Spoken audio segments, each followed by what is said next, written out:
11 માર્ચના રોજ મોડી રાત્રે 7:01 વાગ્યાના અરસામાં નાનપુરા મકાઈ પુલ સર્કલ પાસે આવેલ ચંચી મહેતા નાટ્યગૃહના ફૂટપાથ પરથી આશરે 40 થી 45 વર્ષનો અજાણ્યો ઈસમ ઇજાગ્રસ્ત હાલતમાં પડ્યો હતો। આ અંગે જાણ થતાં પોલીસ ઘટના સ્થળે પહોંચી ઈસમને સારવાર માટે હોસ્પિટલમાં ખસેડવામાં આવ્યો હતો, જ્યાં બીજા દિવસે એટલે કે 12 માર્ચના રોજ સવારે 11 વાગ્યે તેનું સારવાર દરમિયાન મોત થયું હતું। પીએમ રિપોર્ટમાં અજાણ્યા ઈસમને માર મારતા મોત થયું હોવાનું બહાર આવ્યું હતું। પોલીસે બનાવ સ્થળની આજુબાજુના સીસીટીવી ફૂટેજ ચેક કરતા મેટ્રોકા નામની દુકાનની આગળના સીસીટીવી ફૂટેજમાં મૃતક સાથે અજાણ્યો ઈસમ ઝઘડો કરી લાતો અને થપ્પડનો મારતો દેખાયો હતો, તેમજ મૃતકનો એક પગ ખેંચી મચકોડી નાખ્યો હતો। પોલીસે આજુબાજુનો પૂછપરછ કરતા મૃતકની ઓળખ ઓરિસ્સાનો બહારપુરિયા ઉર્ફ ભુરિયા તરીકે થઈ હતી।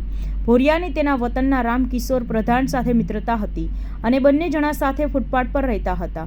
બંને વચ્ચે 400 રૂપિયા લેવા બાબતે ઝઘડો થતા રામકિશોરે ગુસ્સામાં આવી જતા લાતો અને હાથથી ઢોરમાર મારી શરીરે ગંભીર મૂળ ઇજાઓ પહોંચાડી હતી અને હત્યા કરી હોવાનું બહાર આવ્યું હતું।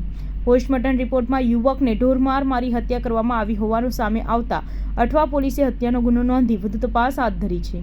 અઠવા પોલીસે હત્યારા રામકિશોર પ્રધાનની ધરપકડ પણ કરી છે। 11 માર્ચ 2024ના રોજ મકાઈ પુલ સર્કલ પાસે જાહેરમાં ફૂટપાથ પર એક ઈસમ મરણ ગયેલ છે એવી જાહેરાત આવેલી, જેના અનુસંધાને અઠવા પોલીસ સ્ટેશનના અધિકારીઓએ સ્થળ પર જઈ અને મરણ જનારની વેરીફાઈ કરાવેલ અને આ અંગે અકસ્માત મોત 23 નંબરથી દાખલ કરવામાં આવેલ CRPC 174 મુજબ, અને ડેડ બોડીને સિવિલ હોસ્પિટલમાં લઈ જઈ તેનું PM કરાવવામાં આવેલ અને આજુબાજુવાળાના નિવેદનો લેવામાં આવેલ। PM નોટ આવ્યા બાદ PM નોટનું કારણ સ્પષ્ટ આવેલ કે મરણ જનારનું મૃત્યુ છે એ હેડ ઇન્જરીને કારણે થયેલું છે, જેથી અઠવા પોલીસ સ્ટેશનની અંદર 26 માર્ચ 2024ના રોજ મરણ જનારનું નામ સરનામું પૂરું મળેલ ના હોય અને ખાલી ભુરિયા તરીકે ઓળખાતો હોય, સરકાર તરફે પોલીસ સબ ઇન્સ્પેક્ટર શ્રી ઝાલાનાઓએ 302 મુજબની ફરિયાદ આપેલી અને તપાસ છે પોલીસ ઇન્સ્પેક્ટર રબારીનાઓ અઠવા પોલીસ સ્ટેશનના કરી રહેલ છે।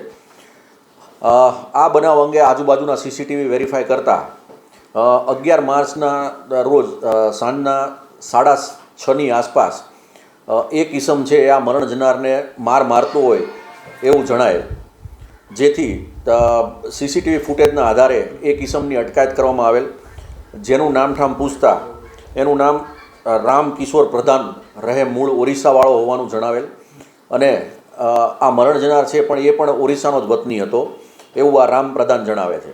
CCTV ફૂટેજના આધારે આરોપીને અટક કરવામાં આવેલ છે। આરોપીએ પોતાનો ગુનો કબૂલ કરેલ છે અને ફક્ત 400 રૂપિયાની લેતી દેતીમાં બંને વચ્ચે ઝઘડો થતાં મારામારી સુધી વાત ગયેલી અને જેના કારણે આ ભુરિયાનું મૃત્યુ થયેલ છે।